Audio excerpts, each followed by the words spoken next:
Ayaw mo nang laging umutang? Hindi wag kang mangutang.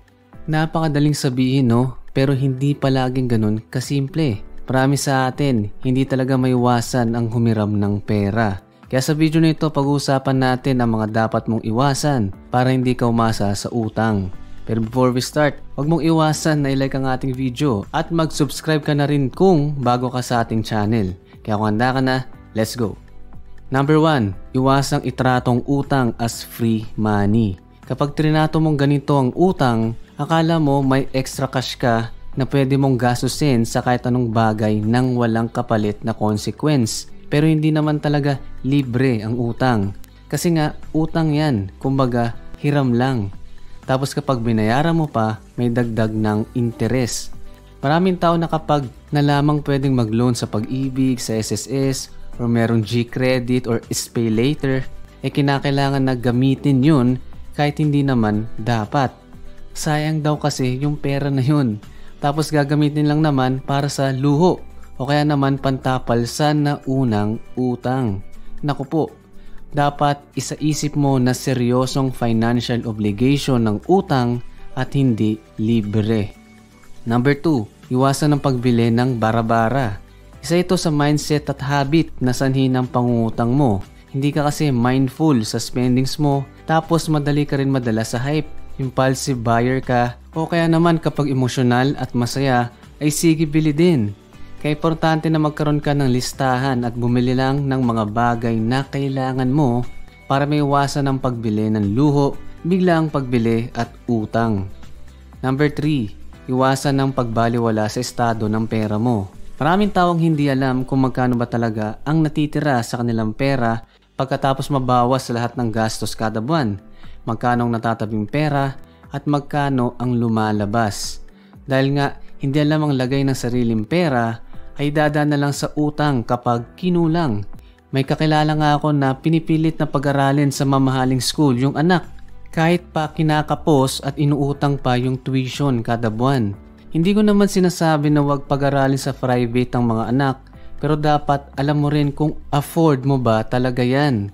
Make sure na i-track ang pera dahil hindi sa lahat ng pagkakataon ay may matatakbuhan ka.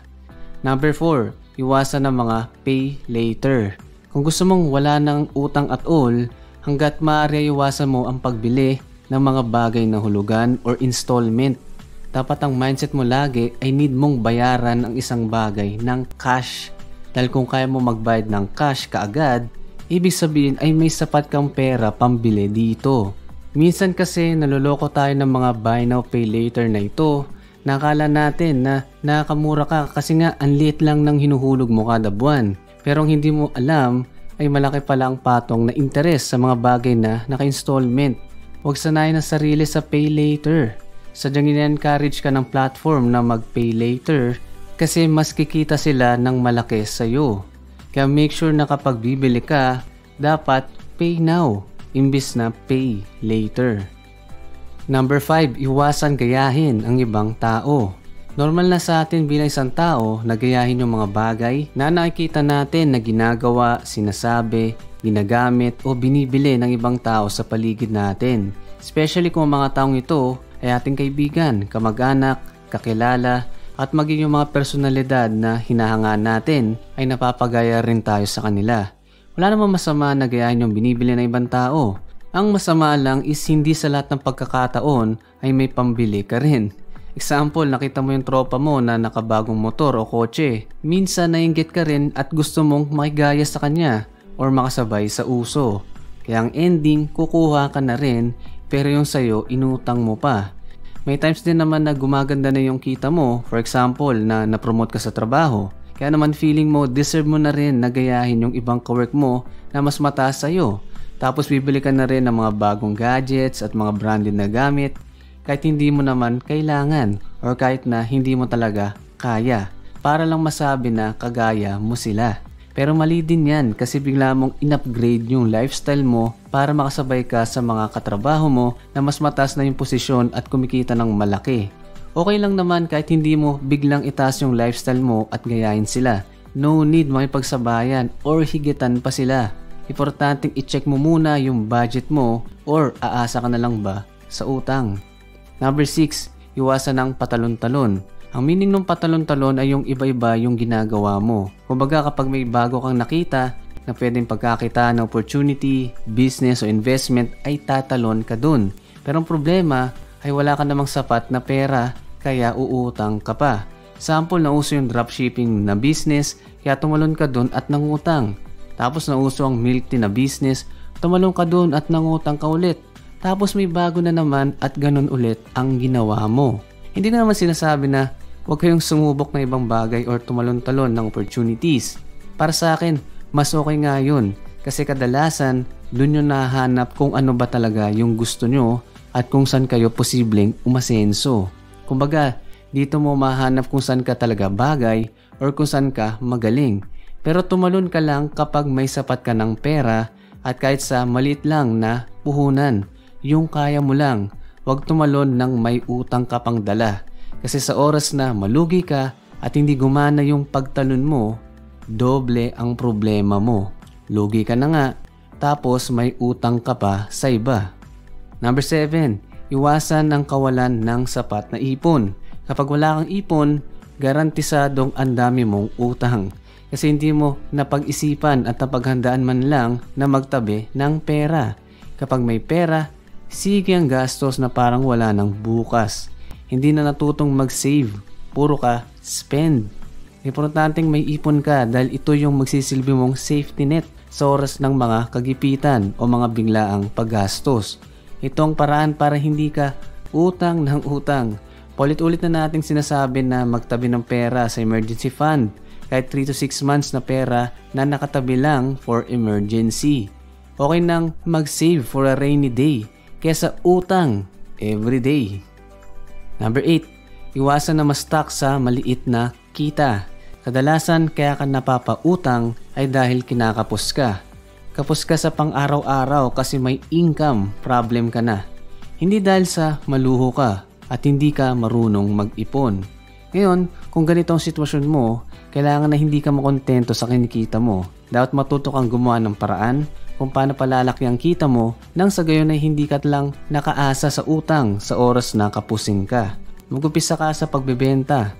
Magbenta ka ng mga bagay na hindi mo na kailangan sa bahay mo, for example.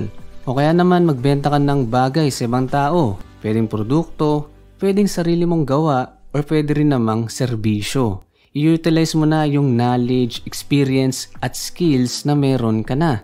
Sa oras na wala kang ginagawa or sa weekends, subukan mo magbenta para may pandagdag ka. Huwag kang masanay sa kinikita mo dahil tumataas lahat ng bilihin sa paligid mo. Kung ganun pa rin ang kinikita mo sa tagal ng panahon, mapag-iiwanan ka. Baka kailangan mo rin mag-upgrade ng sarili mo. Maghanap ng new opportunity or mag-iba ng trabaho at environment. Basta wag mong hayaang ma-stuck yung kinikita mo dahil ikaw rin ang magsasuffer. Number 9, iwasan na malulong sa bisyo. Isa sa dahilan kung bakit ka laging nangungutang ay dahil wala kang kontrol sa bisyo mo. Sa umpisa parang wala lang, simpleng gastos, pero habang tumatagal ay na-addict ka na dito hanggang sa lumaki na ang gastos mo and eventually mauwi na sa utang kasi nga lulong ka na at wala ka ng panggasta. Kaya mas mabuti pang habang maaga pa ay muiwas ka na sa mga bisyo mo tulad ng sugal na talagang uubos ng pinaghirapan mong pera. Kailangan na maging aware ka sa problema mo at baguhin mo yung mali mong nakasanayan na ginagawa. Humingi ng tulong sa iba kung kinakailangan o mag-isip ng alternatibo na ginagawa na hindi kailangan ng matinding gastos na mauuwi sa utang pa. Bagong number 10, quick recap tayo ng dapat iwasan para hindi umasa sa utang na hindi mo ginagawa. Number 1, iwasang itratong utang as free money. Number 2, iwasan ng pagbili ng bara-bara. Number 3, iwasan ng pagbaliwala sa estado ng pera mo. Number 4, iwasan ng mga pay later. Number 5, iwasan gayahin ng ibang tao. Number 6, iwasan ng patalon-talon. Number 7, iwasan ng kawalan ng sapat na ipon. Number 8, iwasan na ma-stuck sa maliit na kita. Number 9, iwasan na malulong sa bisyo. At number 10, iwasan ng sobrang credit card. Hindi mo kinakailangan na tanggapin ang lahat ng credit card offer ng mga bangko sa'yo o kahit yung mga agent sa mall na nagalok ng credit card. Kung meron kang isa at kaya mo namang bayaran ng buo once ginamit mo, okay na yun. Hindi mo need kolektahin ang lahat ng credit card sa mga bangko. Hindi ito collectibles. Tanda na may mga kakakibat pa rin na extra gastos ang pagkakaroon ng credit card. Syempre may annual fee pa yan.